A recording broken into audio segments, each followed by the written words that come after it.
Hello and welcome to day 291 of Dungeon 23, the series where we make a room of a mega dungeon every day for a year. In this room we have an Odiug. These guys are aberrations and they have a pretty nasty bite because it poisons and gives a special disease which, when afflicted with, you're still poisoned obviously. And every 24 hours you have to make a con save. Otherwise, your maximum HP decreases by 1d10, and that lasts until you make the save.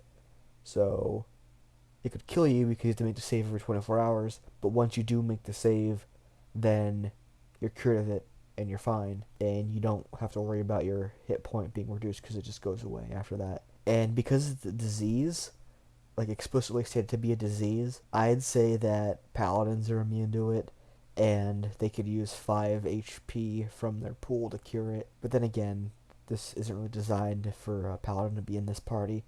Although, obviously I'm not going to punish the party for it. I'm gonna just let that be a thing that happens if they do so choose. They also have like their little grasping tentacles, and they could stun. What this guy does is, because they are neutral creatures, and also it's just below this room here, or above rather, they are neutral creatures, so they're not going to attack immediately. Also, 114 HP, 14 AC, CR5 creature. Not super difficult for the level the party is at.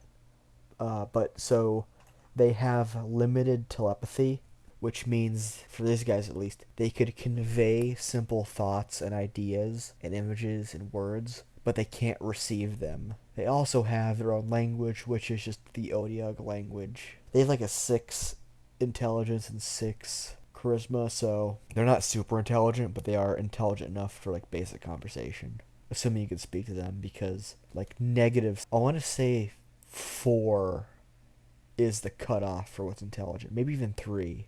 I'll say 3 for what constitutes being sentient. But anyway, so these guys have limited telepathy, and this one is going to use its limited telepathy to try and tell the party terrible knock-knock jokes.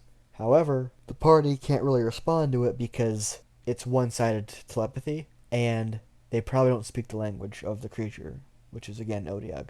It will just continue to repeat the phrase knock knock over and over and over again, and I don't have an exact number, but a few times afterwards it'll become hostile, and the only way to make it not hostile is to, well, kill it or trap it, as always.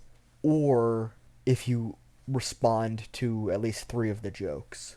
And you can do that a variety of ways. Tongues or comprehend languages to speak Odiug and respond that way. Using telepathy magic, like the message spell, which is a cantrip. I believe there is other telepathy spells, but I don't know them off the top of my head. There are certain classes that let you use telepathy. There are certain feats that let you do it. Basically, as long as you find a way to communicate somehow with it and answer the jokes, and have it know you're answering the jokes. If you just say who's there, it's not going to know what that means because it doesn't speak common. It just speaks its own language. That's what I'm trying to get at. And that's the gimmick. It's a knock-knock joke monster. Yeah. I came up with this in like 10 seconds before making the video. Anyway, that is it. If you liked the video, then like it. If you want to see more, then subscribe. If you have suggestions for future rooms, whether it be monsters, traps, magic items, anything like that, put it in the comment section down below. And yeah, thanks for watching and or listening. I apologize for the poor quality. It's not going to get any better.